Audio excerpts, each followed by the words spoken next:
German Chancellor Olaf Scholz has called on Great Britain to clear the way for a solution to the dispute over customs regulations for Northern Ireland. It is important that the British side is now also moving towards the EU and doing its part to find a solution, said Scholz on Tuesday before a meeting with Irish Prime Minister the Taoiseach Micheál Martin in Berlin. The UK government must honour its obligations under international law and implement the Northern Ireland Protocol, he added. He is certain that a practical solution for implementation can be found on the basis of the EU Commission's proposals. Scholz and Martin emphasised their interest in a close partnership with the UK, which has left the EU. The protocol aims to ensure that EU rules apply in Ireland without the need for rigid border checks to be introduced between the EU member Ireland and the region in the north. As a result, checks on the movement of goods have shifted to the maritime border between the British mainland and Northern Ireland. Northern Irish Protestants are up in arms, seeing this as the beginning of a separation from the kingdom. Great Britain then demanded that the protocol signed in the course of the EU exit be changed again. This has been the subject of negotiations between London and Brussels for months. The British government has announced sanctions against Russia for recognizing the separatist areas in eastern Ukraine. From this, we can conclude that the invasion of Ukraine has begun, Cabinet member Sajid Javid told Sky News on Tuesday, referring to reports of Russian tanks in the separatist stronghold of Donetsk. Therefore, London will decide sanctions. Downing Street had previously announced that an extensive package of sanctions to be introduced immediately would be decided at an early morning Security Cabinet meeting. I'll talk about the sanction in another video today. We made it very clear from the start of this crisis that we would not hesitate to take action, Javid said. We are waking up to a very dark day in Europe. In a phone call to Ukrainian President Volodymyr Zelensky on Tuesday night, Johnson expressed his deep concern about the development. He will consider further defensive support for the former Soviet Republic if Kiev so wishes. Britain has, among other things, delivered anti-tank weapons to Ukraine. Johnson stressed that the UK fully supports Ukraine's sovereignty and territorial integrity, regardless of the actions of Russian President Vladimir Putin. The so-called Joint Expeditionary Force will conduct military exercises in the Baltic Sea amid growing tensions between the West and Russia, according to British Defence Secretary Ben Wallace.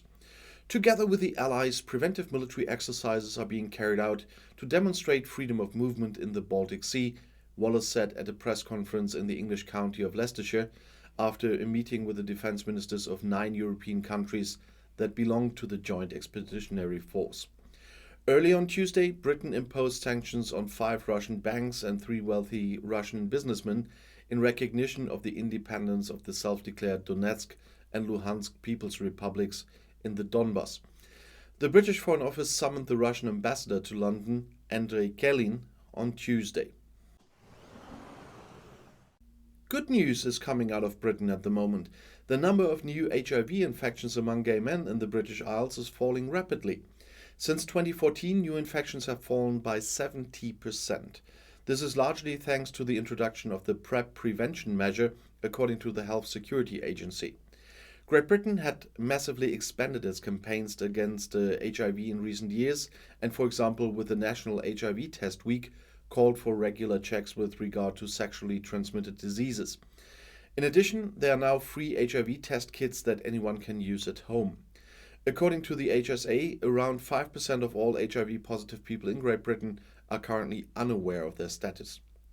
In terms of new HIV infections, another trend reversal can be seen. For the first time in a decade, more heterosexual people, that's 49% of all cases, than homosexual men with 45%, were infected with the disease. It was found that most gay men had themselves tested regularly even during the pandemic, while around a third fewer tests were carried out on heterosexual women and men. As a result, in more than half of the heterosexuals, the HIV virus could only be detected at a late stage when the immune system had already been attacked. Among homosexuals, the number of such cases is around 50% lower. Great Britain sees its strategy of being able to stop the disease within the next 8 years as a result of the motivation for higher testing in connection with good access to PrEP and free testing options for the private sector as confirmed. There are currently around 100,000 HIV positive people in Great Britain. For comparison, here in Germany, it's 93,000 people that live with HIV. Most recently, around 2,000 people were newly infected with the virus within a year.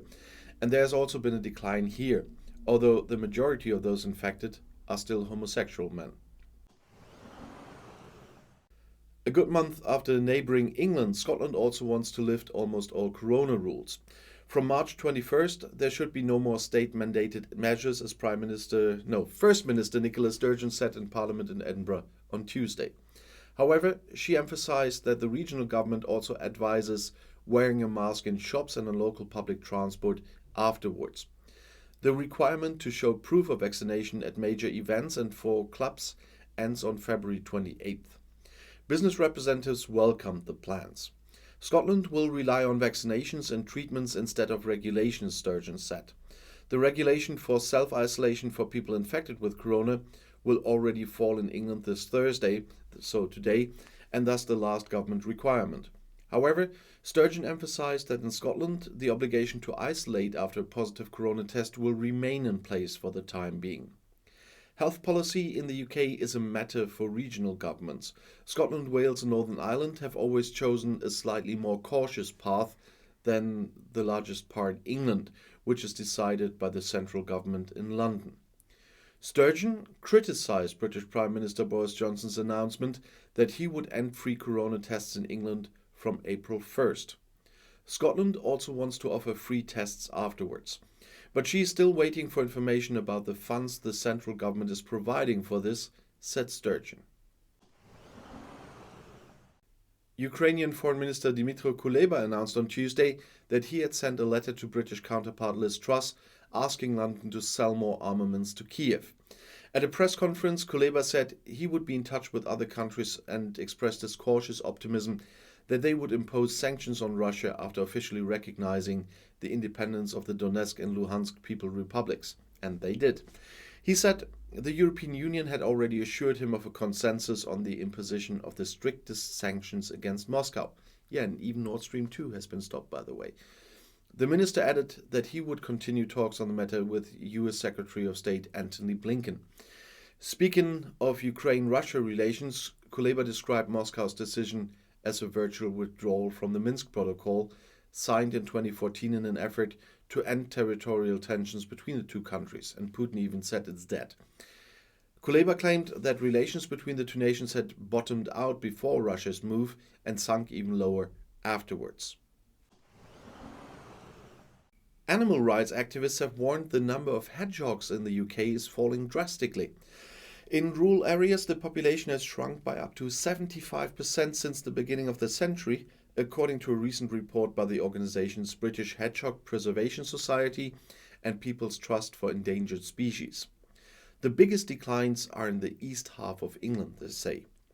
According to estimates, around 879,000 hedgehogs were still living in Great Britain in 2018, and the animal is on the country's red list of threatened species. Causes are a lack of suitable habitat and splitting up, but also attacks by dogs and traffic accidents. But there's also positive news. There are signs that the stock in the cities is recovering, it said. It's true that the population there fell by a quarter in the first decade of the century, but recent data showed no evidence that the decline has continued. This underscores the importance of gardens and green spaces, as well as local action to ensure a future for the hedgehogs, the authors wrote. The organizations want to work even more closely with farmers to create suitable habitats such as thick hedges for hedgehogs in the countryside. According to experts, hedgehogs are also becoming rarer here in Germany, where I'm sitting.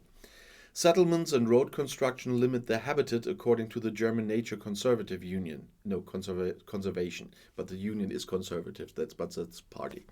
Hundreds of thousands die on roads every day, and there's often a lack of shelter and food in gardens. The German Animal Welfare Association also warns of the dangers of robotic lawnmowers for hedgehogs. The animals often fell victim to the automatically running devices because instead of fleeing, hedgehogs roll up in danger. British employers are turning more confident about the economy as the country gets over the disruption caused by the Omicron wave of coronavirus infections, a survey showed on Wednesday. The Recruitment and Employment Confederation, the REC, said confidence in the economy rose 6 points to a net level of -5 in the 3 months to January and stood at +1 in January alone. This suggests more positive expectations for the economy in 2022, despite the threat of rising inflation and labor shortages, REC said. Hiring intentions in the short term increased by 4 points to +24, although demand was stronger for temporary than for permanent workers, in a sign that firms remain cautious. Neil Carberry, the REC's chief executive, said businesses should make an effort to attract candidates from a wider variety of backgrounds. Hybrid and remote working will be one part of that. We know that more workers are demanding it, Carberry said. And he said, but other benefits, conditions and development opportunities are also vital parts of successful people strategy. The Bank of England has expressed concern about the shortage of candidates available to fill record high levels of vacancies, which it fears could generate longer-term inflation pressure. REC's survey of 600 employers was conducted between November 5th and January 26th, before British Prime Minister Boris Johnson announced this week that all coronavirus restrictions would be scrapped. Fast-rising inflation is pushing up the British government's debt interest bill sharply and limiting Finance Minister Rishi Sunak's options to ease a cost of living squeeze in a tax and a spending announcement next month. Data published on Tuesday showed a smaller than usual budget surplus in January, a month when income tax revenues flood in, and economists said inflation's continued acceleration would limit the room for maneuver that Sunak has for budget. Excluding state banks, the surplus totaled £2.9 billion last month, below an average forecast of £3.5 billion in a Reuters poll of economists. It was the first time when the monthly budget figures did not go into the red since the pandemic struck 2 years ago. But the surplus was smaller than usual for the start of the year. In January 2020 was nearly £10 billion. Inflation, which is running at a 30-year high and looks set to top 7% in April, took the government's interest bill to £6.1 billion in January, up by £4.5 billion over the same month last year, mostly because of inflation-linked bonds. In the first 10 months of the 2021-22 financial year ending on March 31st, interest payments jumped to 80% to nearly £60 billion, exceeding Britain's entire budget deficit in the year before COVID-19 hit. The inflation leap caused by surging energy prices and the after effects of the pandemic on the global economy is straining British households' finances too. Sunak has already announced measures to soften the blow from April's 54% increase in energy tariffs, but he's under pressure to do more in a budget statement expected on March 23rd, shortly before Social Security contributions go up. A think tank, the National Institute of Economic and Social Research, estimates the payroll tax hike combined with higher inflation could drive a 30% rise in destitution in Britain. Tax revenues were £29 billion above official forecasts in the first 10 months of the 2021-22 financial year, while spending on inflation-linked bonds plus public services rail was £9 billion higher. Accumulated borrowing between April last year and January was about half its level in the same period of the year before, when the pandemic crisis was at its most severe. But Sunak pointed to the need to prepare for risks ahead. Our debt has increased substantially and there are further pressures on the public finances, including from rising inflation, he said. And he said, keeping the public finances on a sustainable path is crucial, so we can continue helping the British people when needed, without burdening future generations with high debt repayments. Britain's fiscal watchdog, the Office for Budget Responsibility, said large upside surprises in spending on debt interest costs relative to our October forecasts will follow in the coming months. Britain's stock of public debt stands at £2.32 trillion and has risen to nearly 95% of gross domestic product, from about 82% immediately before the pandemic struck Europe. Bethany Beckett, an economist with Capital Economics, said the public finances were likely to end the financial year in better shape than the official forecast that underpinned Sunak's budget. But next year's deficit looked on course to overshoot by £30 billion, so it's getting worse. The Bank of England is widely expected to raise interest rates for a third meeting in a row in next month, as it tries to stop the rise in inflation from becoming entrenched. Michael Stelmach, an economist at KPMG UK, said the early 2022 fiscal performance was probably better than Tuesday's data suggested, because about 20% of taxpayers had taken advantage of a month-long extension for filling their tax returns and filing them.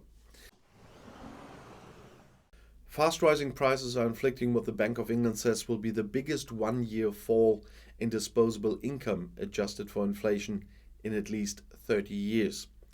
After a decade of stagnant living standards and in stark contrast to promises of a high wage economy by Prime Minister Boris Johnson, people are bracing for a further hit to their finances in April. That is when energy bills are due to jump 54% to around £2,000 a year per household, only some of which will be offset by emergency government support, and when social security contributions paid by workers are also due to increase, all against the backdrop of rising interest rates.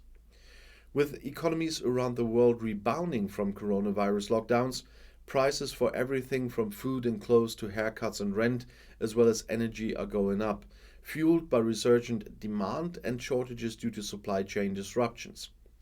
Accurate national comparisons of changes in living standards are hard to make, but concerns about inflation are emerging as a big factor in elections, including France's presidential race in April and US midterm elections in November. Britain's consumer price inflation rate hit 5.5% in the 12 months to January, the highest since 1992, when the economy was feeling the after effects of a late 1980s spending boom driven by Margaret Thatcher's tax cuts and big pay deals. The CPI is set to top 7% in April. The Bank of England thinks it will then start to slow, but it will still be above 5% in a year's time. Inflation in the United States has already surpassed 7% to reach its highest since the early 1980s, and in the Eurozone it hit a record 5.1% in January. Wage demand pressure and the risk that it drives a self-perpetuating high inflation problem is a big worry for the Bank of England.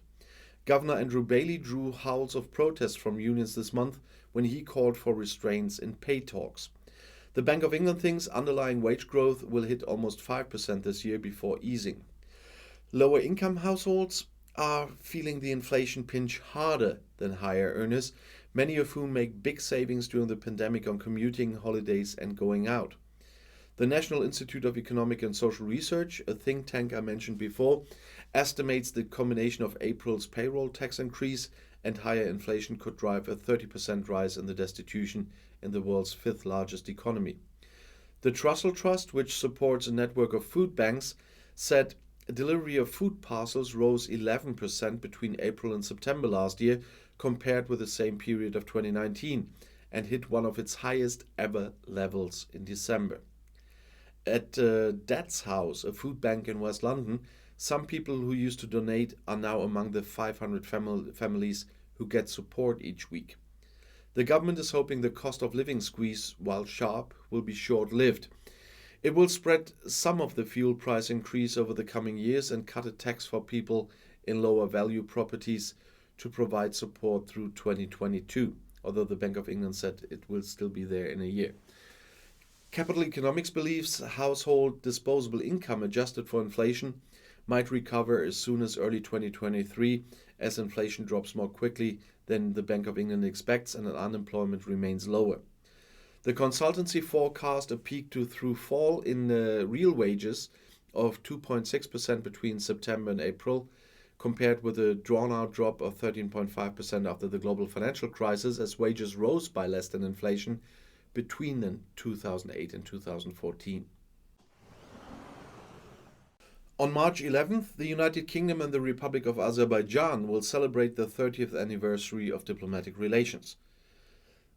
They would like to take this opportunity to reaffirm the importance that the UK places on the relationship between the two countries.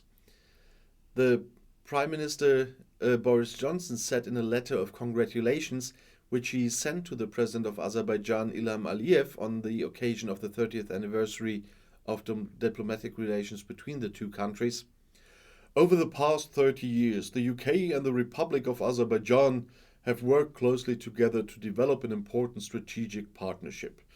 I am pleased that these ties have expanded since the early years of British investment in Azerbaijan's energy sector, added Prime Minister Johnson. And he said, the two partner countries work closely together in the areas of investment, trade, education, culture, climate change, renewable energy, and regional security. The UK considers Azerbaijan its most reliable, the letter said. Boris Johnson was confident that the existing cooperative relationships will continue to develop in the coming years. But just for the record, even if the name is Republic, Azerbaijan is also not a very democratic country. The British mineral oil and energy company BP is now producing aircraft fuel in Emsland in Germany with a small proportion of cooking fat residues.